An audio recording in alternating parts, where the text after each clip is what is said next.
Good morning, ladies and gentlemen.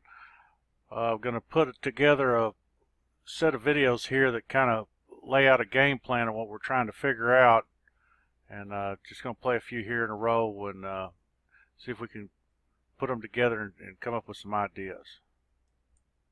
They had these chalkboard pull-down maps, and every single one of them was wrong.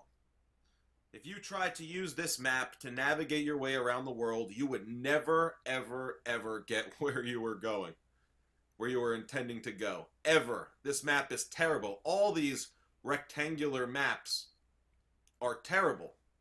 Now, if the Earth really is a ball, like they claim, then the best map we have, the best flat map or 2D projection of a globe we have, is the North Pole Azimuthal Equidistant map. This is the map that the UN uses as their logo. This is the map that the USGS uses. This is the map that air traffic controllers use. This is the best representation of the Earth we live on. Yet when we go to public school, they use all these terrible maps. They use this one. They use the Mercator projection, which has all the continents in the wrong place and the wrong size relative to each other. If you tried to use this map to navigate, you would never get to where you were going. Okay? In that scene from Law and Order, they showed you the Gauls-Peter projection. This is also wrong.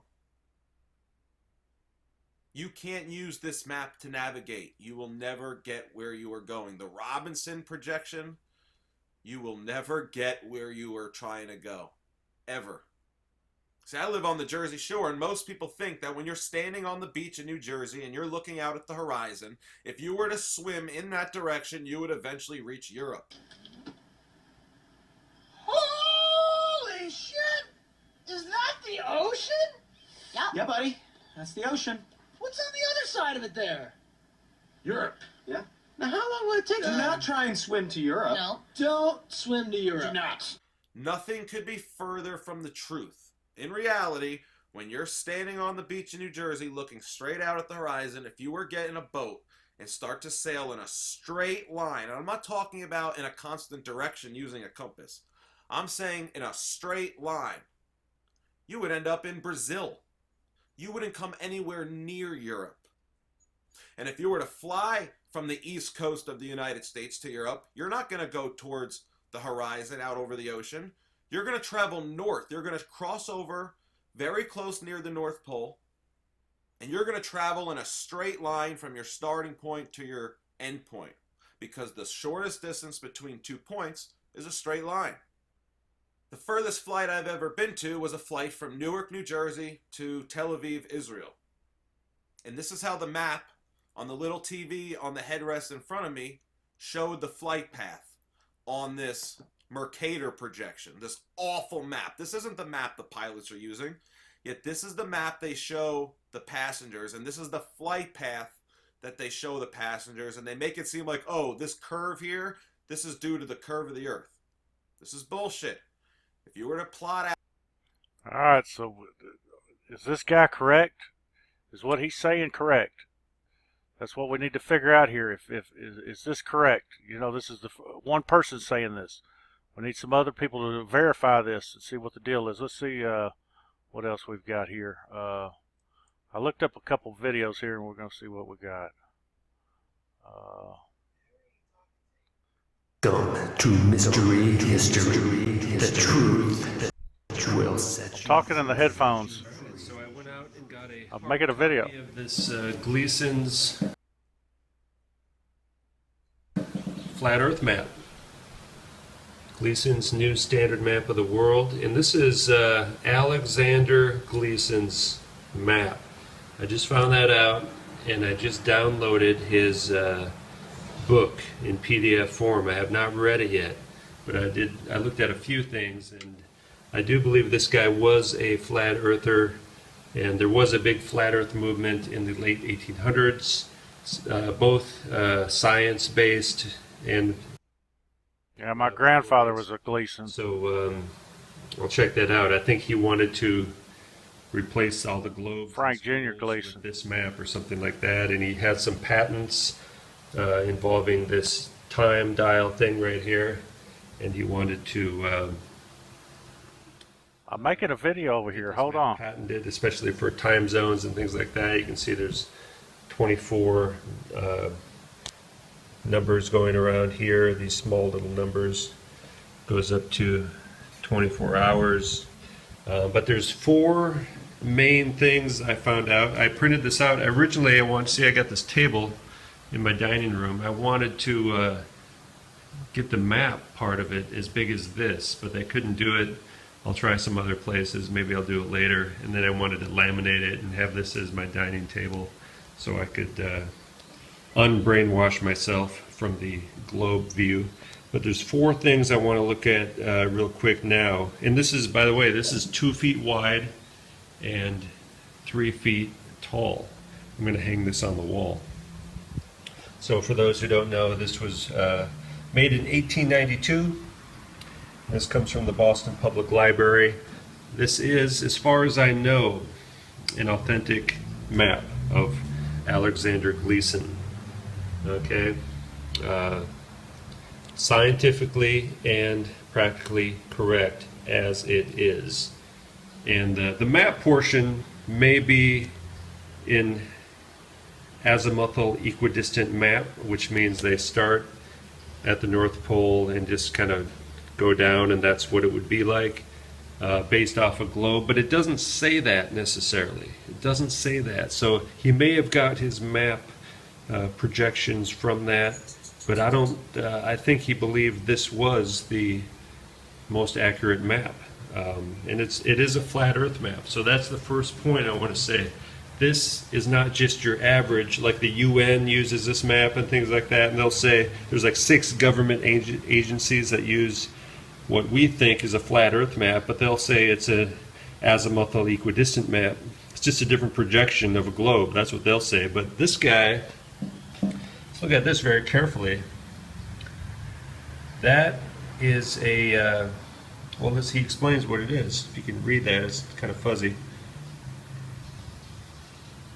In the figures, June and December, the white represents the sun's position. The white is the sun's position in his respective months at noon. So if it's noon, that's noon right there, and the sun is there. That's what he's saying, basically, which would be over here somewhere.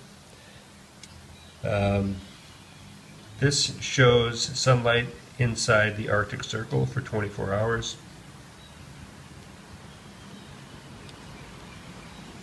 So you get the 24-hour sun here because there's always a patch of light. This entire thing would move around. As the sun moves, the light moves with it. But look at the next sentence. From June 21st, the sun moves around the tropics in a spiral circle, widening every day. And look at this. The sun moves. Does it say the earth moves? No, it says the sun moves round the tropics in a spiral circle. Well, that says it there, doesn't it?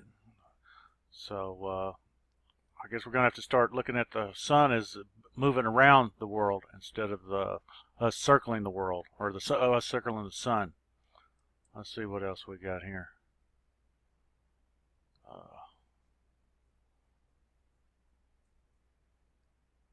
I'm just going to go through these. Como un extraterrestre. Sí, cabrón. What the heck is that? Ah, no mames, dele, güey. O sea, se ve un vato ahí, pero se ve bien raro, güey. Massive UFO above us. Suppose we finally encounter the advanced alien race we've always looked for. But due to a quirk of the universe, they move through time in the opposite direction that Character from an old episode of The X-Files, but Edgar Mitchell is actually a former astronaut who walked on the moon, and he says, get this, space aliens are real and that they frequently visit Earth. Know how many or where or how they're doing it, but they've been observing us and here for quite some time, and we see these craft all the time. How many civilizations could there be, or do you believe there are? Billions. We got. We're going to call bull crap on this. Let's move on here. Let's see here.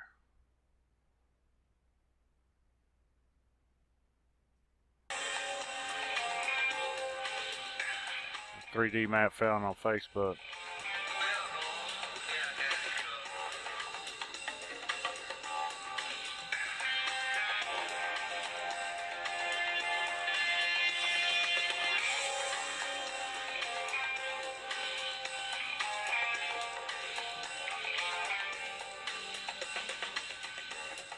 It's pretty interesting. Come back and look at that.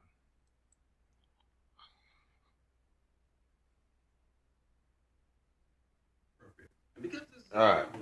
Check out that globe this motherfucker sits in front of. Everything all upside down. Now check this motherfucker out. Look at this globe, baby. Comedy Central. It's all the seen and the unseen with these motherfuckers. Look at that globe, baby. What we got here? Check this one out. We're out up here in the corner behind everybody. Thank you and go. What you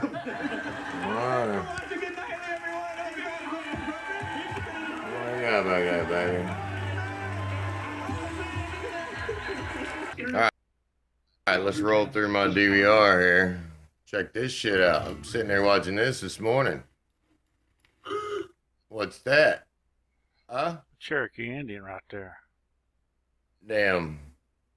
CIA PSI up here. Bet most people don't know what the fuck that is. Look how fast it is, too. Flat Earth map. Okay, excuse me. Magical tape. Let's put in the magical tape. Huh? What we got here? Oh, yeah. Oh, shoot. Y'all want to see it one more time? One more time. Second long, yo. As soon as he shows his wanky. Let's put in the magical tape. Uh-huh. Oh, crap. Let's see what else we got here. Because the sun actually... All right, this how they end. And here's that look. We promised you the transit of Mercury across the face. That's a live NASA look. Dramatic stuff. An image from NASA's Solar Dynamics Observatory. We have a link online. We've got to put these videos together and figure out what we're looking at here. Yeah. Everybody laughing at you. Now, it says it's The Simpsons, but I really think it's Bob's Burgers. Space shuttle carrying Mario Lopez will land in moments. There it is. Oh, yeah? Listen. All right, enough of this. Let's see what else we got.